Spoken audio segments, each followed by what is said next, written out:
Welcome. Welcome back to Scream With Me. My name is Rusty, Red Rusty 66. This is my horror and metal music channel, which I keep telling people I will get around to music as soon as my new mic stuff comes in. But, welcome back to my Killer Kids marathon, where we are going to talk about an interesting little film to me and to some aficionados that I know. This movie is from 2012. It's an independent horror movie, low budget indie horror film called Sick Boy. Now, people have heard me mention this movie before.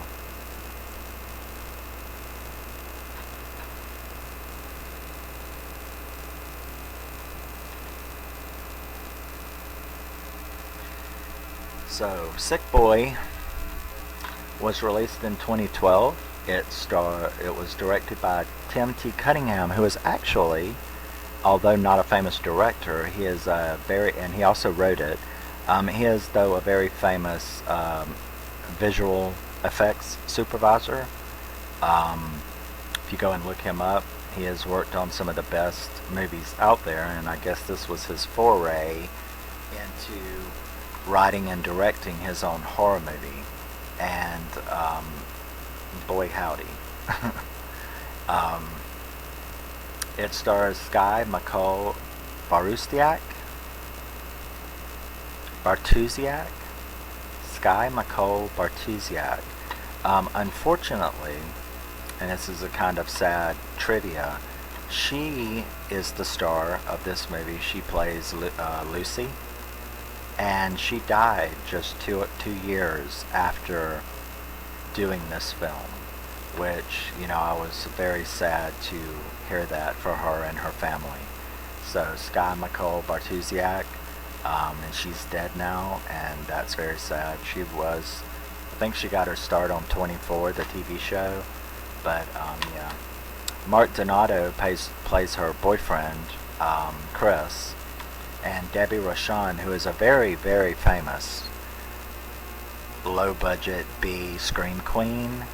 She plays Dr. Helen, and Cas Rooney plays Jeremy, the sick boy. And yeah. Now, an interesting thing about this movie, I guess I'll say that first. I love the movies 28 Days Later and 28 Weeks Later. I love those, I love those movies. I'm not a big zombie fan,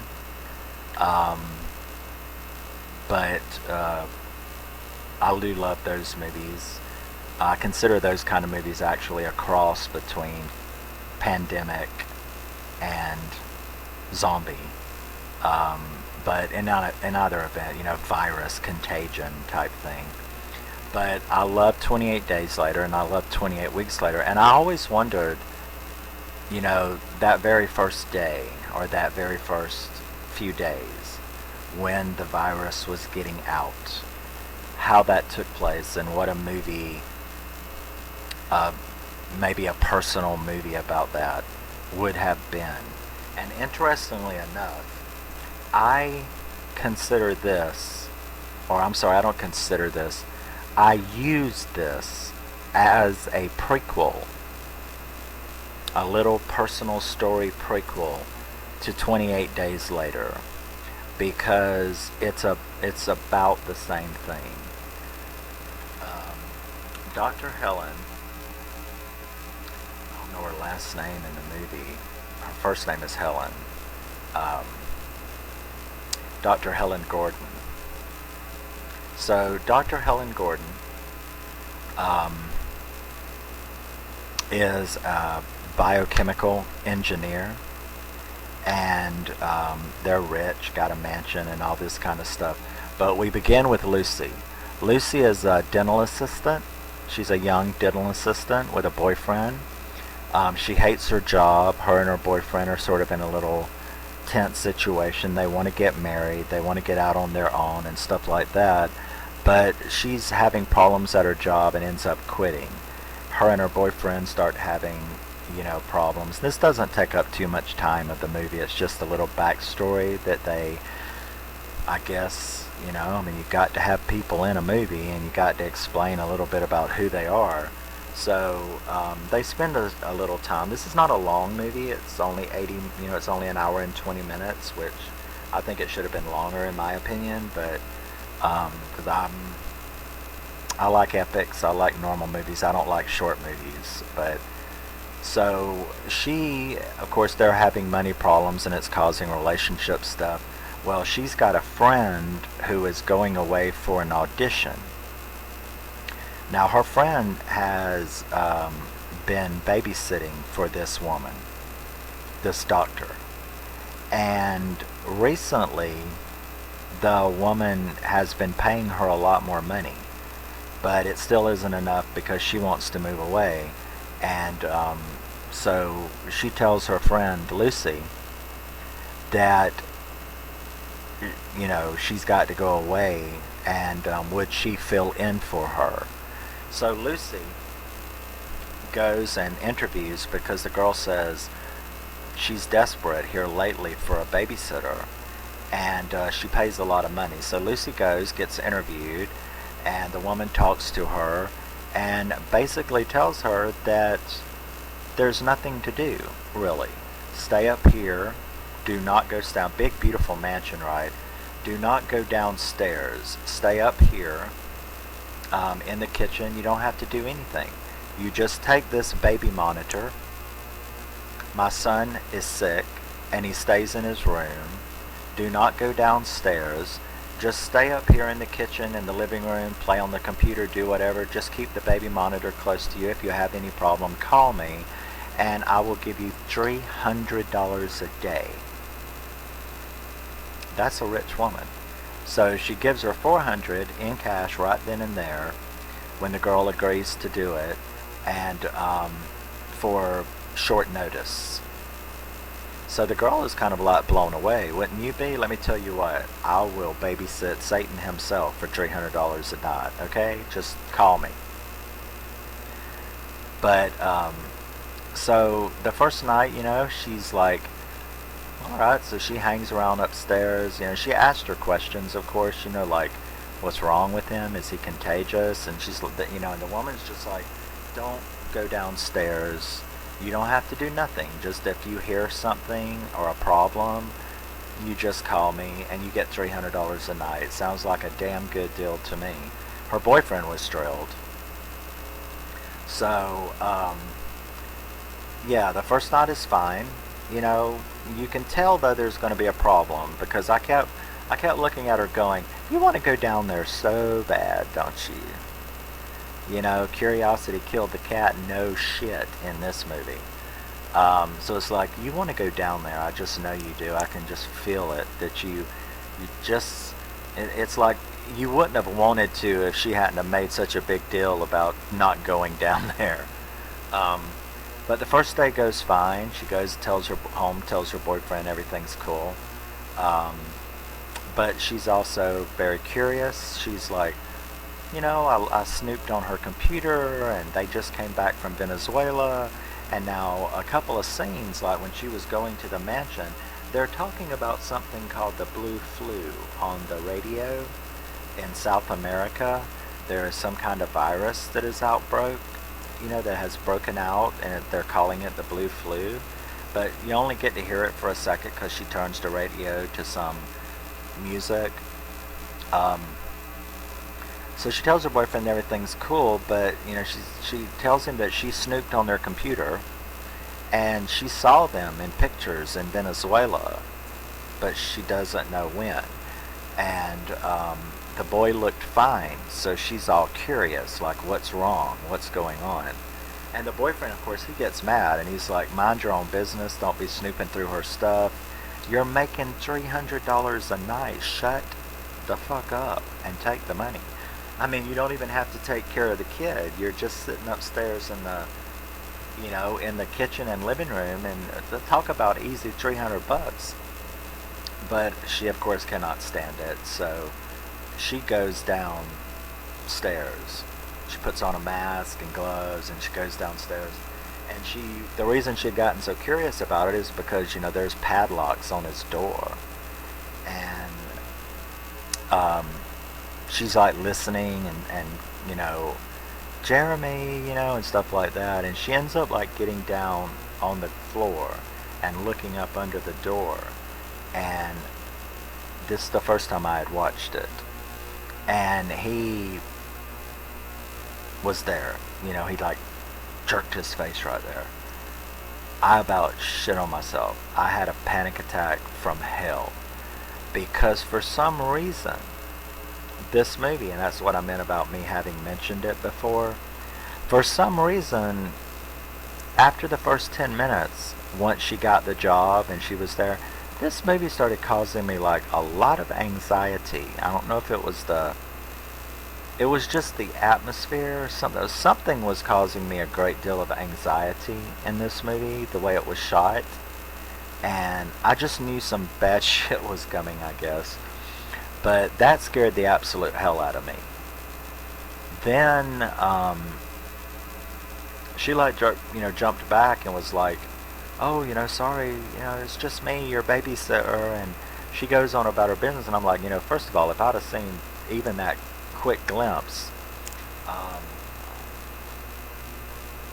something was obviously wrong with that child, So, yeah, so she, ends up going back. She comes back the next night and the next night, and everything seems to be going fine. And then she hears like these really animalistic noises one night that scares her on the baby monitor. And she calls the doctor, and the doctor's like, don't do nothing, don't go down there, I'll be there shortly. So the girl is like, okay, and she goes back home for the what's going to be the last time, because she tells her boyfriend that she thinks something's really going on in that house, and she doesn't really understand what. And basically he agrees that, your curiosity is just really overtaking you. And she manages, though, to convince him to go, to the house with her. So she goes to the house with the boyfriend and starts snooping around. The boyfriend gets scared and he wants to leave because he thinks they're going to get arrested. And she continues to snoop around the house. Well, she goes into a room and there's a man sitting in the chair, and he's sitting by a dim light, and he's talking real weird. He's like, who are you? And she's like, I'm the babysitter. He's like, what have you told? What did she tell you about him? Well, it turns out that this is the father. This is the husband. He's being kept in a room as well. And the girl's like, what is going on, And he starts screaming at her to get out of the house. And he points to his arm and he says, she can fix this. Talking about his wife. She can fix this. And you can see a bite mark that's blue and like black, blood is black, kind of thing, bluish black. And he's like, she can fix this. And he starts screaming at her to get out of the house. So she starts running out of the house, as any sensible person would do, I hope. And when she gets to the car with her boyfriend, she starts screaming, or not screaming, but she starts, telling him that she's worried about the kid, that she cannot leave without knowing what is going on. And she wants to go back in and help make sure the kid's okay. And he's like telling her, no, we'll get in trouble, and what the hell are you doing? And, he's like trying to do the smart thing.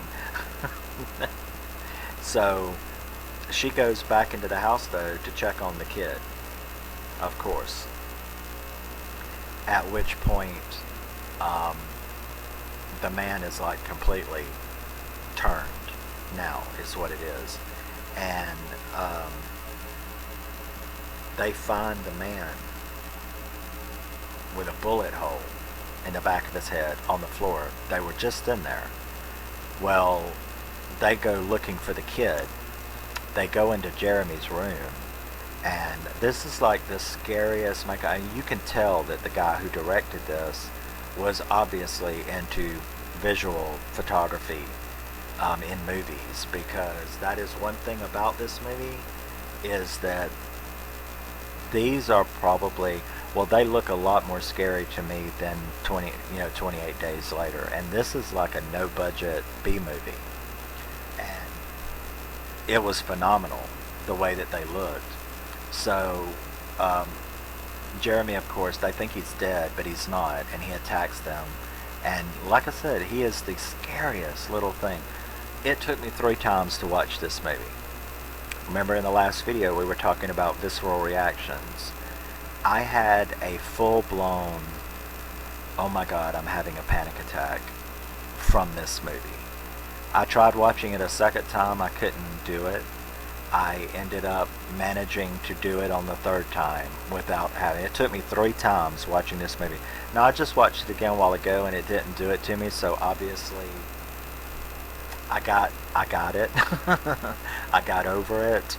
But it took me 3 times to watch this movie, because for some reason that I can't identify, I've seen gorier, I've seen scarier, but for some reason this particular movie caused me to have a very, very intense, anxious reaction the first 2 times that I watched it. And the 3rd time that I managed to get through it, it was by coaxing myself. And the 4th time was good. I was able to watch it clearly without a problem, but the first 3 times, like, really progressively from the first one, I got better. But the first time that I watched it, I couldn't even get through it because it caused me such anxiety. I've got 1,000 horror movies, and I can't explain why this movie scared me so bad, but it did cause me a lot of anxiety. So back to the movie, Jeremy has now attacked him.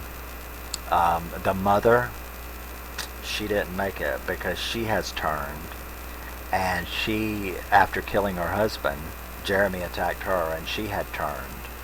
So they kill her. Jeremy has bit her boyfriend. So I didn't have a lot of hope for him. And he does turn, and she ends up having to shoot him. So she has to shoot her boyfriend, and Jeremy attacks her, and a cop comes in. Well, no, okay, I got that switched backwards.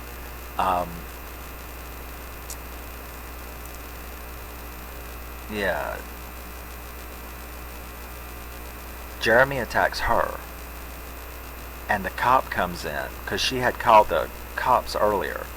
They had finally arrived, and when they go in, she thinks her boyfriend's dead because he had been attacked by Jeremy. So the cop finally comes in, busts in the door, and Jeremy is on top of her, and he shoots Jeremy. So, you know, you think everything is taken care of. Then all of a sudden, her boyfriend comes walking from behind the hall. He has turned, and he attacks the cop. And that's what causes her to then have to shoot her boyfriend. And he's like ripping the cop's throat out with his teeth. So it was like really, really very, very tense scene. And so you got the cop's dead now. The rest of the fire and rescue and cops are coming in, but that was the first officer, the first responder. He is now dead. The boyfriend is now dead because she had to shoot him, and you know, they're all taken to the hospital.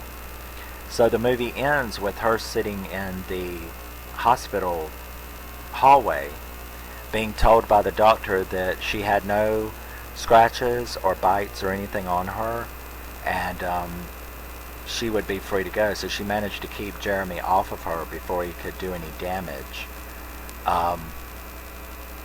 And this orderly comes with the cop's body and pulls up kind of really close to her. And the doctor is like, you can't leave that there, you know, because I mean, this girl's just been through hell, and you can't leave, you know, this body on a gurney 5 feet from her. So he's like, well, I'll come back and get it in a second, because they want me to go do something, talking about the cops and stuff at the end of the hall. So he goes off to do that, and she's like, I'm so sorry. And she goes down to talk to them, like, what are you doing putting this dead body by this traumatized girl? And the girl is like sitting in the chair, and this girl is like,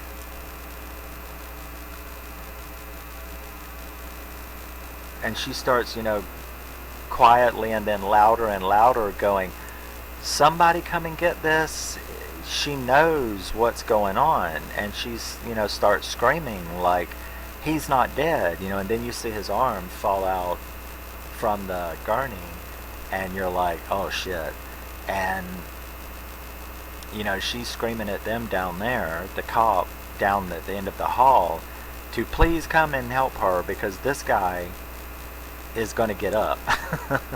And the orderly, he comes back and he stands in front of her, and he's like, what are you screaming about? Calm down, calm down. And she's like, no, he's not dead, he's going to get up, I'm telling you.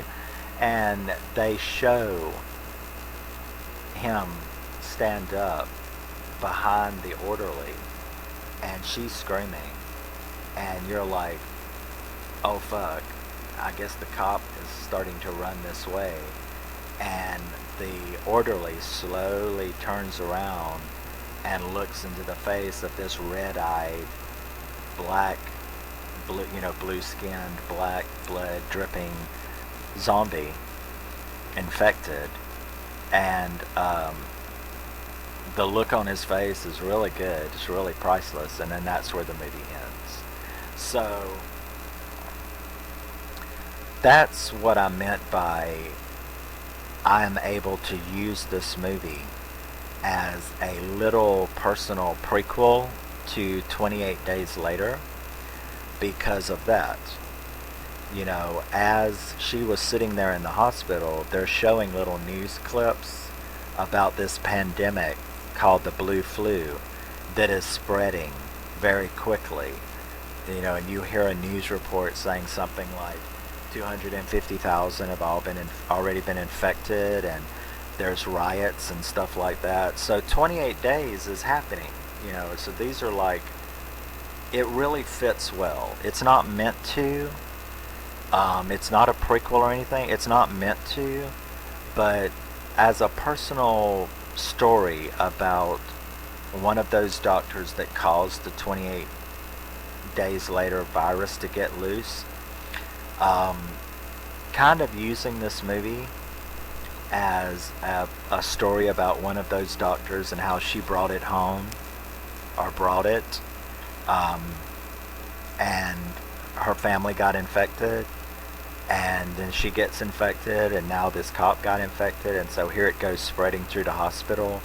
Yeah, I mean, you know, it's not, has no connection to 28 Days Later, but I use it as sort of just a story about one of the doctors who made, you know, that virus, or was trying to stop that virus in 28 Days Later, and it got loose because the shit's loose now. And that's how this movie ends, is the stuff is loose. So yeah, 2012, Sick Boy. It certainly wrecked my nerves. I love this movie. It's got a low rating on International Movie Database, but that's because horror movies are hated anyway, and indie horror and low budget and B-movie horror is hated even more. So, you know, but I love this movie. I like that it caused me that reaction. I mean, nobody wants to have an anxiety attack, but, you know, later on you can go like, oh, that movie really got me, you know. So I like that a movie can still get me, and this movie, Sick Boy, really got me. If you can find somewhere to rent it or buy it and support indie horror, I urge you to do so. It is a great little movie. It is very low budget, but this Tim T. Cunningham, he is obviously a great special effects designer, because this little boy scared the shit out of me. And I think that the way the little boy looks is better than the way the zombies look, or the infected looks in 28 Days Later. He looks more scary to me than the infected in 28 Days Later. So, regardless of what you think about the budget or it being a B movie or something like that, he was damn sure good at designing a good infected, because that little boy scares the hell out of me. So yeah, 2012, Sick Boy, Skye, McCole, Bartusiak, Marc Donato, and Debbie Rochon, and of course Cas Rooney playing the little infected boy. And yeah, so I cannot praise this movie enough. It's definitely in my top 10 killer kid movies. I love this movie mainly because it scared the absolute shit out of me and caused me such anxiety. It is short, it is low budget, but I think it's great. I think it was great. The action scenes, the last 25 minutes, when everything goes sideways, you know, the last 30 minutes are just perfect scary zombie infected pandemic kind of horror. And yeah, so give it a shot if you can find it, and I will see you in the next video. And love you, miss you, bye. Thanks for checking in. If you've seen this, let me know. If not, try to find it. And I'm always happy to introduce people to movies that they may not have heard about, and you may not have heard of this one, and you may not give it a chance because of, you know, what people say, but hey, do it anyway. That's what I do, and I'm usually pleasantly surprised. So thank you very much, and I will see you in the next one. Bye bye, stay scary, and keep screaming.